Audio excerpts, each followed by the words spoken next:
እና በኃጢአታችን ምክንያት ፈጥሮ ያላጠፋን እድሜ ለንስሐ ዘመን ለፍስሐ ጨምሮልን ዛሬም እንደ ትላንቱ በተቀደሰው ስፍራ ቅዱስ የሆነው ስሙን እንድናመሰግነው ከመቤታችን ከቅድስተ ቅዱሳን ከንጽሕተ ንጹሐን ከድንግል ማርያም ከረድኤቷ ረድኤት ከበረከቷ በረከት ሊያሳትፈን በማደሪያው በቅድስናው ስፍራ የሰበሰበን የቅዱሳን አምላክ ልዑለ ባሕርይ አምላካችን እግዚአብሔር ስለማይነገረው ዘላለማዊ ስጦታው ተነግሮም ስለማያልቀው ፍቅሩ ስሙ ከምድር እስከ አርያም በፍጥረት ሁሉ አንደበት ዘወትር የከበረና የተመሰገነ ይሁን። እናታችን አማላጃችን መልካሙን ዘመን ያየንባት ተስፋችን የኃጢአትን ባሕር ከፍለን የተሻገርንባት ድልድያችን ስለማዳኑ ሥራ የምንነጋገርባት ድንቅ ቋንቋችን የአባቶቻችን ጡም ዜማ የሰማዕታት አክሊላቸው የደናግል መመኪያቸው የመላእክት ሕይወታቸው እመብዙኃን ቅድስተ ቅዱሳን ንጽሕተ ንጹሐን ድንግል ማርያም እናታችን ምስጋና ይድረሳት። እንኳን አደረሳችሁ። በዙሪያው ያላችሁ እግዚአብሔርን በሚገባ አመስግኑ። ግድ የላችሁ። ለዚህ የደረስነው በተቀደሰው ስፍራ የቆምነው ጨለማውን ያሳልፈልን በብርሃኑ ጸዳል የጎበኘን የዘጋነውን በር ከፍተን መውጣት እንድንችል የረዳን የከንፈራችንን መሥዋዕት የተቀበለ ለምስጋና በፍቅርና በአንድነት የሰበሰበን እግዚአብሔር ነው።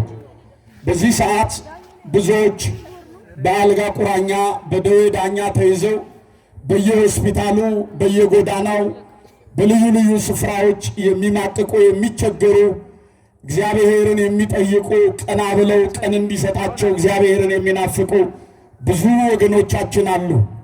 በእግዚአብሔር ፊት አንዳች የተገባ ነገር ሳይኖርብን እንደ ቸርነቱ እንደ ምሕረቱ በቅድስናውና በማደሪያው ስፍራ የሰበሰበን ከመቤታችን በረከት እንድንሳተፍ የረዳን እርሱ ነውና ከፍ አድርጉና እግዚአብሔርን አመስግኑትላችሁ።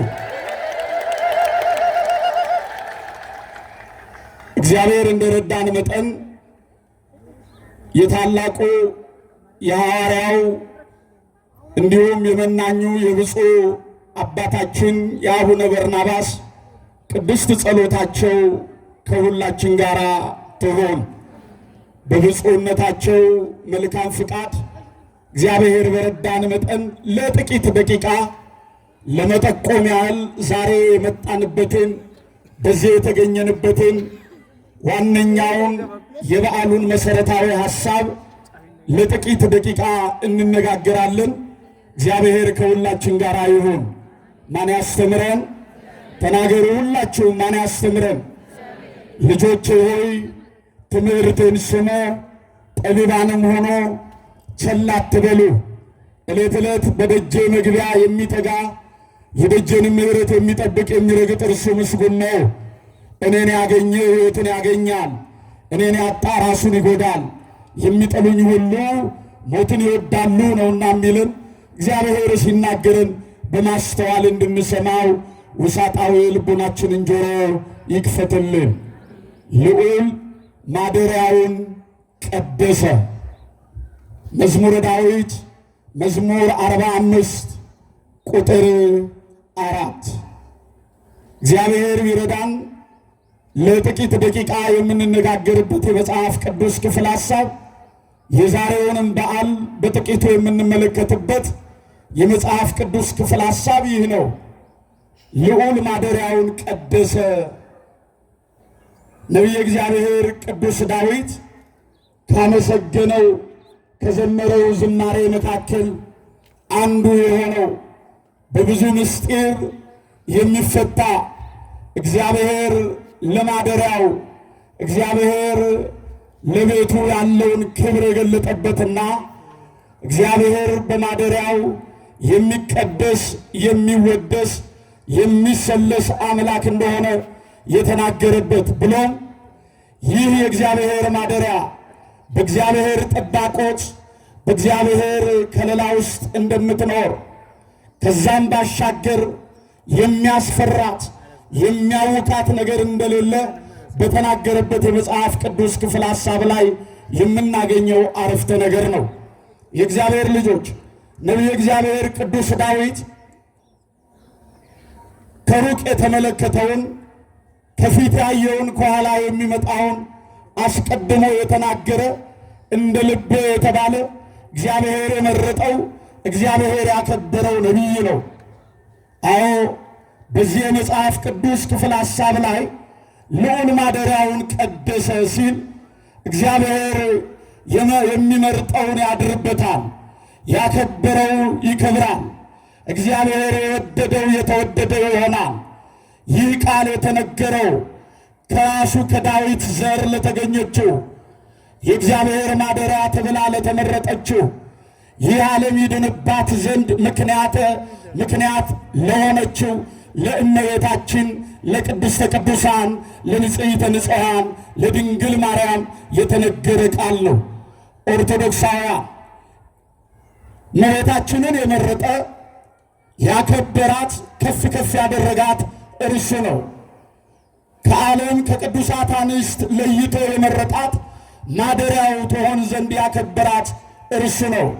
ለዚህ ነው ጥበበኛው ሰሎሞን ሲናገር አንቺ የእግዚአብሔር ከተማ ሆይ ስለ አንቺ የሚነገረው ድንቅ ነው አለ። የእግዚአብሔር ከተማ፣ የእግዚአብሔር ማደሪያ፣ የእግዚአብሔር መገለጫ የሆነችው እመቤታችን ናት። ድንግል ማርያምን በነገረ ድኅነት ትምህርት ውስጥ ሰፊ ድርሻ ያላት ለእኔና ለእናንተ መዳናችን ምክንያት የሆነች እግዚአብሔር ከሰዎች ልጆች መካከል አክብሮና ለይቶ የመረጣት ማደሪያው ትሆን ዘንድ ያከበራት ናት። የእግዚአብሔር ልጆች በቀደመችዋ ሰው በሔዋን ምክንያት ሞት ወደ ዓለም ቢመጣ በዳግሚት ሔዋን በድንግል ማርያም አማካኝነት ሞት ከዓለም ተወግዷል።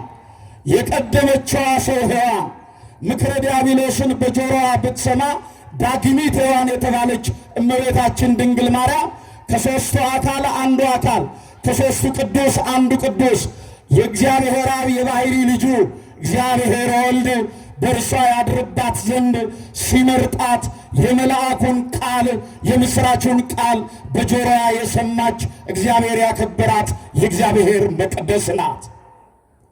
ለዚህ ነው አባቶቻችን እመቤታችንን ያከበሯት፣ ባከበሯት ልክ ደግሞ የከበሩባት። ለዚህ ነው የሰዎች ልጆች የዳኑባት፣ አዳም ወደ ቀደመ ክብሮ የተመለሰባት፣ ያጣውን ልጅነት ያገኘባት እመቤታችን ወላዲተ አምላክ ድንግል ማርያም ናት። የሚበላው የሚጠጣውን ኢየሱስ ክርስቶስን ያፈራችልን እመቤታችን ድንግል ማርያም ናት። እስቲ ከፍ አድርጉና ምስጋና አቅርቡ። ያለ ወላዲተ አምላክ ክርስትና የለም። ያለ ወላዲተ አምላክ ክርስቶስ አይሰበክም። ክርስቶስን ክርስቶስ ብለን ለመስበክ ፍጹም ሰው ፍጹም አምላክ ነው ብለን ለመናገር መነሻችንም መድረሻችንም እመቤታችን ወላዲተ አምላክ ድንግል ማርያም ናት። በነገረ ድኅነት ትምህርት ውስጥ በሰዎች ልጆች የመዳን ሕይወት ውስጥ የእመቤታችን የድንግል ማርያም ድርሻዋ ጉልህ ነው።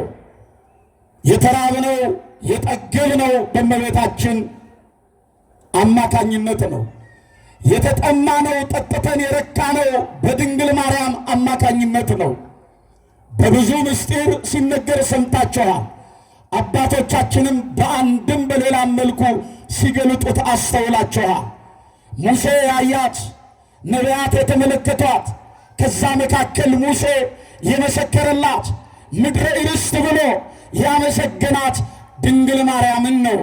ታስታውሳላችሁ ኦርቶዶክሳውያን እስራኤል ዘሥጋ ከ470 ዘመን ግዞት በኋላ ወደ ግብፅ ከግብፅ ወጥተው ወደ ምድረ ርስት ከነዓን ጉዞ በጀመሩ ጊዜ አዎ እግዚአብሔር ሕዝቡን ከሰማይ መና እያዘነመ ከሚከተላቸው ዓለት ላይ ውሃ እያፈለቀ በደረቅ ምድር ላይ ሲያሻግራቸው አዎ ሕዝቡ ወደ እርሱ ተጠግተው ለሙሴ የሞት ወሬን ነግረውታል።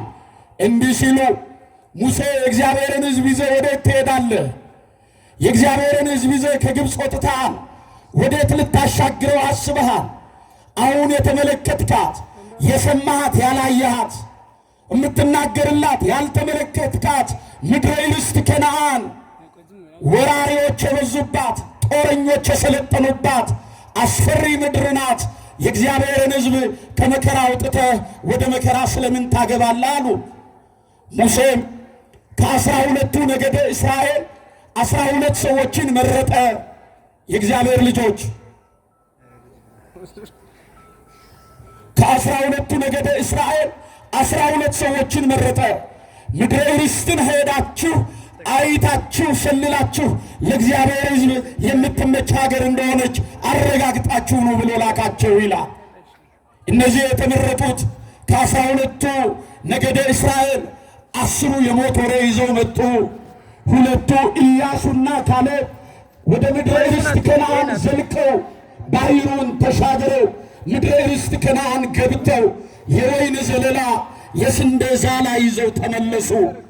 ኦርቶዶክሳውያን ሙሴም ከሌሎቹ ከወሬ ነጋሪዎች እንደሰማው ሳይሆን በተቃራኒው ስለ ምድረ ርስት ከነዓን ተረዳ።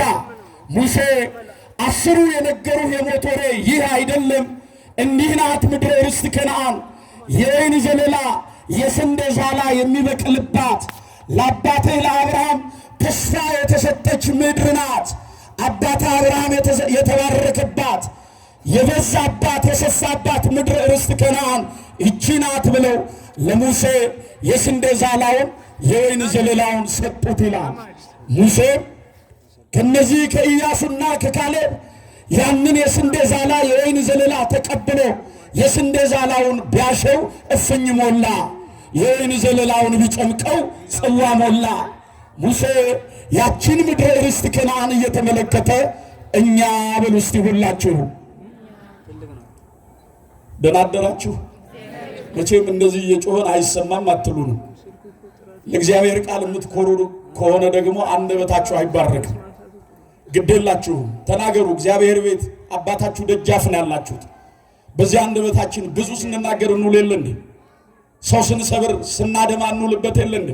የእግዚአብሔርን ቃል ለመናገር ምን ያኮራናል? ተናገሩ። እኛ በሉ ሁላችሁ እስቲ አሁንም ድምፃችሁን የምድረ ርስት ልጆች ነን። የምን ልጆች ነን? የምድረ ርስት ልጆች ነን።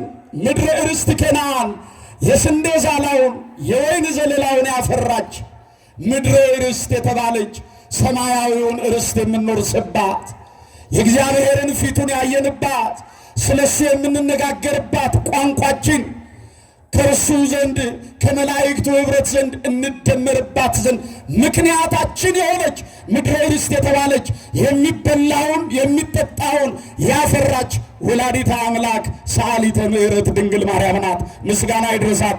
ከፍ አድርጉና መስግኑ። ልዑል ማደሪያውን ቀደሰ ሲል መረጠ፣ አከበረ፣ ለየ።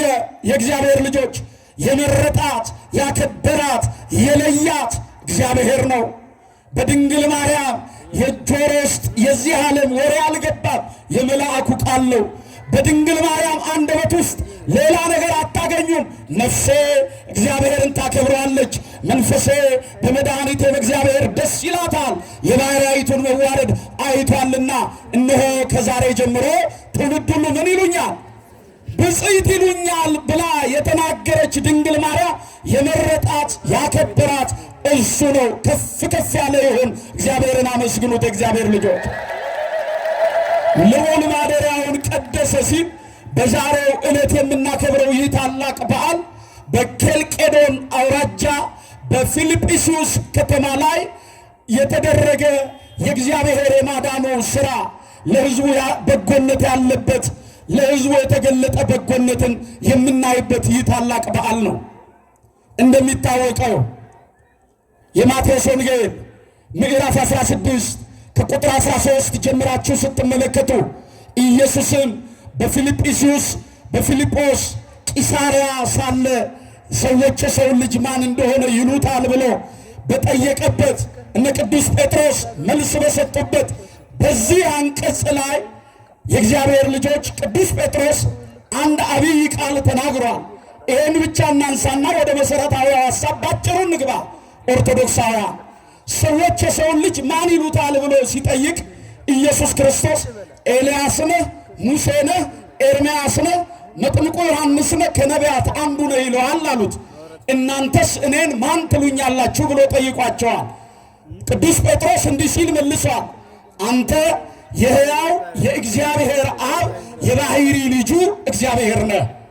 አንተ የሕያው የእግዚአብሔር አብ የባሕሪ ልጁ ክርስቶስ ነህ። ከሦስቱ ቅዱስ አንዱ ቅዱስ፣ ከሦስቱ አካል አንዱ አካል፣ የሰውን ልጅ ለማዳን በአጭር ቁመት በጠባብ ደረት በሥጋ ማርያም በዚህ ምድር የተገለጥክ ነህ አለ ሊቁ ቅዱስ ዮሐንስ አፈወርቅ። ስለዚህ ነገር ምን እላለሁ? ምንስ እናገራለሁ? ከዘመን አስቀድሞ የነበረ እርሱ ዘመን ተቆጥሮለታል አለ። በሰው እጆች የማይዳሰስ እርሱ ተዳሷል። አዎ የዓለምን ኃጢአት የሚከድን የሚሰውር እርሱ በእራፊ ጨርቅ ተጠቅልሎ በከብቶች ግርግም ተኝቷል። ሰማይና ምድር የሚገዙለት እሱ በሰማያውያን መላእክት በምድር በደቂቀ አዳም ተወድሷል ካለ በኋላ የሰው ልጅ ለማዳን ይህንን ወዷልና በማለት ፍቅሩን ገልጧል። ቅዱስ ጴጥሮስም ይህንን መስክሯል። በዚህ ሰዓት ምን አለው? ጴጥሮስ አንተ አለት ነህ አለው። አንተ ምንድን ነህ? ንገሩኛ። አለት ነህ። በአንተ አለትነት ላይ ቤተ ክርስቲያኔን ምን እላታለሁ? ንገሩኛ። እሰራታለሁ አለ። ቤተ ክርስቲያኔን እሰራታለሁ። ጴጥሮስ የተናገረው ሃይማኖት ነው። አለት ጽኑ ነው። አለት ብርቱ ነው። አለት አይንሸራተትም። ጴጥሮስ የተናገረው ይህንን ጽኑ ሃይማኖትን ነው። የማይንሸራተት የማይወላውል የማይፈርስ። አዎ የእግዚአብሔር ወዳጆች በሐዋርያት መሠረት ላይ የታነጸች ሃይማኖትን ጴጥሮስ አስቀድሞ ተናግሯል። በዚች ሃይማኖት ላይ ቤተ ክርስቲያኔን እሰራታለሁ፣ የገሃነም ደጆች አይችሏትም፣ የመንግሥተ ሰማይ መክፈቻ ቁልፍ እሰጥሃለሁ፣ በምድር ያሰርከው በሰማይ የታሰረ ይሆናል፣ በምድር የፈታኸው በሰማይ የተፈታ ይሆናል አለው። ይሄ ቃል ይፈጸም ዘንድ ነው ሐዋርያት በተልእኳቸው በአገልግሎታቸው እኛ እርሱ መረጠን እንጂ እኛ አልመረጥነው፣ እርሱ አከበረን ወደ ዓለምም ላከን ብሎ ቅዱስ ጳውሎስ እንደተናገረው አልጫውን ዓለም በቃለ እግዚአብሔር ጨውነት አጣፈጡ፣ ለጨለማው ዓለም ብርሃንን ገለጡ፣ በሰይፍ ፊት ቆመው ነገረ መስቀሉን ሰበኩ። የእግዚአብሔር ልጆች ስለ ስሙ መከራ ይቀበሉ ዘንድ ሀገር ለሀገር ፍርኩታ ለፍርኩታ ተንከራተቱ። ቅዱስ ጳውሎስ እንደተናገረው የተሰጣቸውንም ተስፋ በእምነት አገኙ በማለት ዕብራውያን ምዕራፍ 11 ቁጥር 34 ላይ ተናግሮታል። እንግዲህ አልጫ የሆነውን ዓለም በቃለ እግዚአብሔር ጨውነት ሲያጣፍጡ አሕዛብ የነበሩት የእግዚአብሔር ሕዝቦች ሆኑ። ያላመኑት አመኑ። ያመኑትም በአብ በወልድ በመንፈስ ቅዱስ ስም ተጠመቁ። አንድ ጥያቄ ጠየቁ። ከዚህ በኋላ ስም አጠራሩን የምናከብርበት ቅዱስ ሥጋውን ክቡር ደሙን የምንቀበልበት የምንዘምርበት ሰማያዊውን ድምፁን የምንሰማበት ነገረ ድኅነቱን የምናረጋግጥበት ቤተ መቅደስን ስሩልን ብለው ሕዝቡ ጳውሎስንና በርናባስን ጠየቋቸው ይላል። ታዲያ እነዚህ ሁለቱ ሐዋርያት የቃሉን የምሥራቹን ከተናገሩ በኋላ የሕዝቡን ጥያቄ መሠረት አድርገው ፈቃድ እግዚአብሔርን ጠየቁ። የማንን ፍቃድ ጠየቁ? የማንን ፍቃድ ጠየቁ? ቤት ለመስራት አይደለም። ቤት ለመስራት ዛሬ ቤትህን ለማፍረስ ፍቃድ ትጠይቃለህ። ቤትህን ለማፍረስ አፍርሰ ለማደስ ፍቃድ ያስፈልጋል። እንኳን የእግዚአብሔር ማደሪያ እንኳን የእግዚአብሔር መቅደስ ሰማያዊ ሀብት የተባለች ኢራቅሊስ እንደተናገረው ቤተ ክርስቲያን ሰማያዊ ሀብት ናት። የእግዚአብሔር ልጆች የእግዚአብሔርን ቤተ መቅደስ ለመስራት ማን ሲፈቅድ ነው? እስቲ ሁለት እጃችሁን አውጡ። ማን ሲፈቅድ ነው? ማን ሲፈቅድ ነው? አዎ እግዚአብሔር ይፍቀድልን። የእግዚአብሔርን ፍቃድ ጠየቁ፣ ሱባኤ ገቡ። በዚህ ሰዓት ጌታችን መድኃኒታችን ኢየሱስ ክርስቶስ ተገለጠላቸው። ሐዋርያትን ከየአህጉረ ስብከታቸው በሰኔ 20 ቀን በትላንትና ዕለት በፊልጵስዩስ ከተማ ሰበሰባቸው። ፊልጵስዩስ በተባለችው በቂሳርያ ሰበሰባቸው። የእግዚአብሔር ልጆች ጸሎታቸውን ልመናቸውን እንደሰማ እንደተቀበለ ነገራቸውና 3 ድንጋዮችን ጠቀሳቸው ይላል። ከነዚህ ከ3ቱ ድንጋዮች አንዲቱን ቤተ መቅደስ አነጻት። ክብርና ምስጋና ለስሙ ይሁን። ቤተ ክርስቲያኔን ምን እላታለሁ? እሰራታለሁ፣ አከብራታለሁ ያለው ጌታ ያለ ጭቃ ያለ ውሃ ያለ ጭድ ያለ ምንም ልኬት ቤተ ክርስቲያንን ከ3ቱ ድንጋዮች አንዲቷን ቤተ መቅደስ አነጻት። የእግዚአብሔር ልጆች የዚህ የ3ቱ ድንጋዮች ምሳሌዎች 3ቱ ድንጋዮችን በታች አኑሮ በላይ አንዲቱን ቤተ መቅደስ ማነጹ የሥላሴን አንድነትና ሦስትነት የምንረዳበት ምስጢር ነው። ቤተ ክርስቲያን ተልእኮዋ ይህ ነው። የሥላሴ አንድነትና ሦስትነት ምስጢር የሚገለጥባት ምስጢሩ የሚተረጎምባት የእግዚአብሔር ማደሪያ ናት። ከ3ቱ ድንጋይ አንዷን ቤተ መቅደስ ማነጹ የአብ የወልድ የመንፈስ ቅዱስ አንድ መሆኑ አብ ወልድ መንፈስ ቅዱስ አንድ አምላክ ብለን እንደምናምን 3 አማልክት የለንም።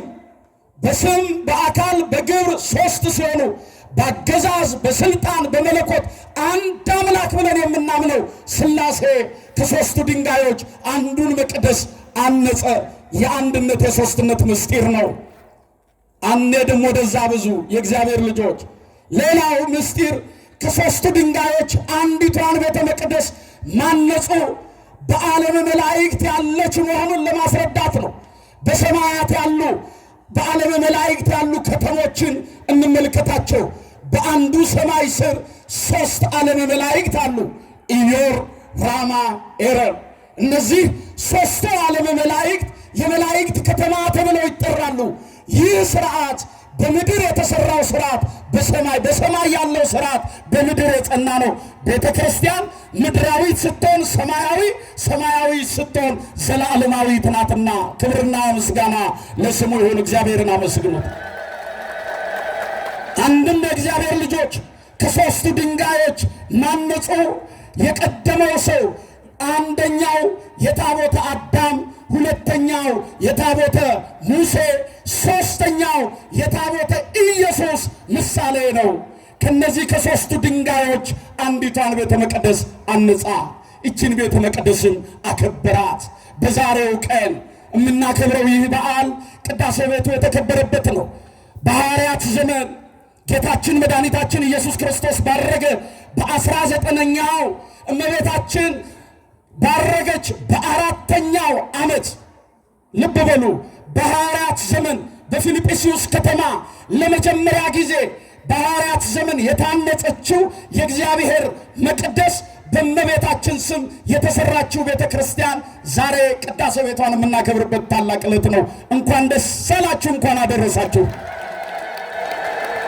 የእግዚአብሔር ልጆች በዚህ ቀን በእመቤታችን ስም በ4ቱም ማዕዘን በመላው ዓለም ቤተ መቅደሷ እንዲታነጽ ስሟ ከፍ ከፍ እንዲል በምልጃዋ እንድንባረክ በጸሎቷ እንድንጠበቅ በእናትነቷ ፍቅር እንድንጎበኝ እግዚአብሔር ቃል ኪዳንን የሰጠበት ታላቅ ዕለት ነው። እንኳን አደረሳችሁ። አሁንም በድጋሚ ይህ ነው የዛሬው በዓል። ወደ ዋናው መሰረታዊ ሐሳብ ስንመጣ ጨርሻለሁ። መቅደስ የተባልነው እኔና እናንተ ነን። አዎ ቤተ ክርስቲያን በ3 ትተረጎማለች። አንደኛው የእግዚአብሔር መቅደስ ልዑል ማደሪያውን ቀደሰ ሲል የምንቀደሰው የምንባረከው ለእግዚአብሔር የምንለየው ከኃጢአት የምንርቀው መቅደስ የተባለው ልባችንን እንድንጠብቅ እግዚአብሔር የሚፈልገው እኔንና እናንተን ነው። የሰው ልጅ የማን መቅደስ ነው? ንገሩኛ። የማን መቅደስ ነው? የማን ማደሪያ ነው? ቅዱስ ጳውሎስ ለቆሮንቶስ ክርስቲያኖች ሲጽፍ በዚህ በአንደኛ ቆሮንቶስ ምዕራፍ 3 ቁጥር 16 ላይ ቅዱሱ የእግዚአብሔር መንፈስ እንዲኖርባችሁ አታውቁምን? ማንም እግዚአብሔር የሠራውን መቅደስ ቢያፈርስ እግዚአብሔር እርሱን መልሶ ያፈርሰዋል ካለ በኋላ የእግዚአብሔር መቅደስ እናንተ ናችሁ፣ ያውም ልባችሁ ነው ይላል። ልባችሁ ነው። መቅደስ የተባለውን ልባችንን ከቂም፣ መቅደስ የተባለውን ልባችንን ከዘረኝነት፣ ከጎጠኝነት፣ ከክፋት፣ ከመለያየት፣ ከአድመኝነት፣ ከስካር፣ ከዘፈን፣ ከዝሙት፣ ከተለያየ ርኩሰት ጠብቀን በመቅደሱ ልባችን እግዚአብሔር እንዲቀድሰን፣ በመቅደሱ ልባችን እግዚአብሔር እንዲያከብረን ፈቃዱ ይሁን። የመከረን ያስተማረን የአባቶቻችን አምላክ እግዚአብሔር ይክበር ይመስገን። እግዚአብሔርን ከፍ አድርጉና አመስግኑት። የጎደለውን ሞልተው የተጣመመውን አቅንተው ምስጢርን ሁሉ አደላድለው ወላዴ መምህራን የሆኑ ብፁዕ አባታችን አቡነ በርናባስ በመጨረሻ ቡራኪያቸውን ቃላቸውን ተቀብለን ተባርከን እንሄዳለን። ለዚህ ዕለትና ለዚህ ሰዓት ያደረሰን የአባቶቻችን አምላክ እግዚአብሔር ስሙ ይክበር ይመስገን።